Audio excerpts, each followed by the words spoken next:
जय हिंद दोस्तों, मैं सेबी पंजीकृत सलाहकार नहीं हूँ। यह वीडियो केवल शैक्षिक और सूचनात्मक उद्देश्य के लिए बनाई गई है। जेपी पावर में एक खबर निकल के सामने आ रही है, पॉजिटिव खबर निकल के सामने आ रही है, बढ़िया सा, ठीक है ना। कल रात की ये खबर है 3 जुलाई 2026 का जयप्रकाश पावर वेंचर लिमिटेड की तरफ से ऑफिशियल पीडीएफ यहाँ पे एक्सचेंज को, एनएससी और बीएससी को यहाँ पे दिया गया है। यहाँ पे नेशनल स्टॉक और ये बीएससी, ठीक है ना, दिया गया है। अब इसमें क्या है कि रेटिंग का जो है, क्रेडिट रेटिंग का अपडेट यहाँ पे आया है। विड्रॉ कर ली गई है 500 करोड़ रुपए, या कह लीजिए 5000 मिलियन रुपए की जो है बैंक फैसिलिटी। अब ये क्या होता है, इसको मैं आप लोगों को समझाऊंगा। आधे % की गिरावट पिछले ट्रेडिंग सेशन में आई थी। 17.5 रुपए पे शेयर ट्रेड करता हुआ दिख रहा है, और 3.5 करोड़ इक्विटी शेयर ट्रेड हुए हैं 59-60 करोड़ रुपए के। 40% की डिलीवरी परसेंटेज और 20% का इसका सर्किल लिमिट देखने के लिए हम लोगों को मिल रहा है। देखिए, पिछली वीडियो में भी बताया था 2 इंडिपेंडेंट डायरेक्टर की यहाँ पे नियुक्ति हुई थी, और उसका भी अपडेट दिया था। तो अभी हाल फिलहाल की यही दोनों खबरें हैं। एक नियुक्ति हुई थी 2, जो मैं आपको बताया था, ठीक है ना। उसको आप चाहो तो पिछली वीडियो में देख लीजिएगा, यहाँ पे है कुछ करके, ठीक है ना। 2 लोगों का नाम श्रुति अनूप का और श्री जयंत मिश्रा, दोनों को जो है इंडिपेंडेंट डायरेक्टर के तौर पे नियुक्त किया गया था। अब ये जो पीडीएफ आया है ना, ये बैंक फैसिलिटी जो बैंक के तरफ से दी गई थी 5000 मिलियन रुपए का, उसको WD रेटिंग यहाँ पे दिया गया है, मतलब कुल मिला के विड्रॉ कर लिया गया है, ठीक है ना। अब ये क्या होता है उसको मैं समझाता हूँ। अब देखिए, ये पॉजिटिव कैसे हो गया। अब मान लेते हैं कि आप हो और आपके पापा आपको जो है हमेशा खर्चा जो है पॉकेट मनी देते रहते हैं, देते। आप एक दिन कह दो कि नहीं पापा, आप मुझे पॉकेट मनी नहीं चाहिए, तो इसका 2 अर्थ हुआ। या तो आपने कहीं से कमाना शुरू कर दिया है, या फिर अब आपको पैसे की ज़रूरत नहीं है, मतलब आपका खर्चा अब जो है वो कम हो गया है। वही चीज़ यहाँ पे हुआ है। एक बैंक, अब बैंक का यहाँ पे नाम तो नहीं लिखा है कि कौन सा बैंक ने लोन दिया था। हाँ, बैंक का नाम यहाँ पे नहीं पता है, लेकिन short term bank loan facility यहाँ पे इनको प्रोवाइड कराई गई थी 500 करोड़ रुपए का शॉर्ट टर्म के लिए, ठीक है ना। अब ये बैंक फैसिलिटी क्या होती हैं, एक तरीके से क्रेडिट होता है, ठीक है ना।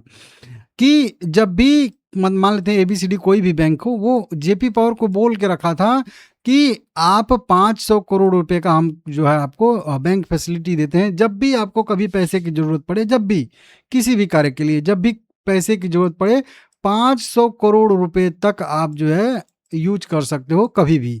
उसमें से 100 करोड़ यूज कर लो, 200, जितना की आपकी जरूरत है उतना यूज कर लो। 500 करोड़ रुपए तक की आपको छूट है यहाँ पे। हालांकि ब्याज लगेगा, लेकिन फिर भी एक बैंक फैसिलिटी यहाँ पे दिया गया था कि आप जो है जब चाहो इसको यूज कर सकते हो, ठीक है ना। तो कंपनी ने अब तक ये फैसिलिटी जो है अपने पास रखी थी। अब कंपनी ने सीधा सीधा कह दिया, मतलब जेपी पावर ने कह दिया कि अब हमको ये बैंक फैसिलिटी 500 करोड़ रुपए की नहीं चाहिए। अब हमारा काम जो है खुद से चल जाएगा। अब मुझे जो है शॉर्ट टर्म बैंक फैसिलिटी या लोन की ज़रूरत नहीं पड़ेगी। तो ये पॉजिटिव चीज़ हुआ, क्योंकि अब कंपनी जो बैंक फैसिलिटी लिया था तो एक तरीके से वो भी डेट ही था ना भाई। हालांकि वो जब यूज करेगी तभी पे करना पड़ेगा, नहीं तो ऐसे केवल एक बस कागज़ का टुकड़ा कह लीजिए एक तरीके से है, ठीक है ना। वही चीज़। तो अब जब वो कंपनी ने वापस कर दिया है बैंक फैसिलिटी, मना कर दिया है अब उसको, ठीक है ना। तो उसी वजह से अब जो भी रेटिंग एजेंसी इसको फॉलो कर रही थी, रेटिंग अपडेट दे रही थी, अब वो जो है India rating and research private limited है। तो इंडिया रेटिंग एजेंसी ने अब उस अपनी रेटिंग को, जो भी पहले रेटिंग थी, अब वो तो यहाँ पे नहीं लिखा है, उसको विड्रॉ कर लिया है। तो मतलब अब इतना का बैंक फैसिलिटी इनका जो है समाप्त हो चुका है।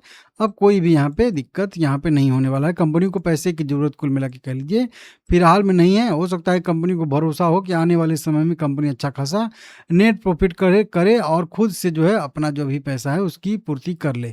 हालांकि कंपनी ने पिछले क्वार्टर में लॉस बुक किया था, तो ऐसा भी नहीं है कि नहीं कंपनी बहुत ज़्यादा बैलेंस शीट इसका मजबूत हो गया है, ऐसे वैसे नहीं। साल दर साल बेसिस पे भी बहुत कम ही प्रॉफिट बुक किया है, और अभी भी कर्ज भी है और रिजर्व भी है कंपनी के पास, लेकिन वो रिजर्व कैश नहीं होता है, वो सब केवल कागज पे होता है। तो इसको आप लोग देख लीजिएगा अपने हिसाब से। आप क्या सोच रहे हैं, ये न्यूज़ कितना असर डालेगी कल के डेट में, सोमवार को? लाइक करके चैनल को सब्सक्राइब करिएगा। देखिए, मैं आपको चार्ट पे बताया हूँ कि ये वाला जोन इसके लिए इंपॉर्टेंट जोन है। यहीं पे 200 मूविंग एवरेज है, ऊपर निगेटिव क्रॉसओवर हुआ है, यहाँ पे सस्टेन करता है तो 21 रुपये, और उसके बाद जो है 24 रुपये 26 रुपये का रेजिस्टेंस देखने के लिए हम लोगों को मिलेगा। लेकिन फिर भी ठीक है, अभी फिलहाल में ये न्यूट्रल ही ट्रेड कर रही है। फिलहाल में अभी थोड़ा सा साइडवेज ही ट्रेड करेगी, थोड़ा बहुत ऊपर थोड़ा बहुत नीचे।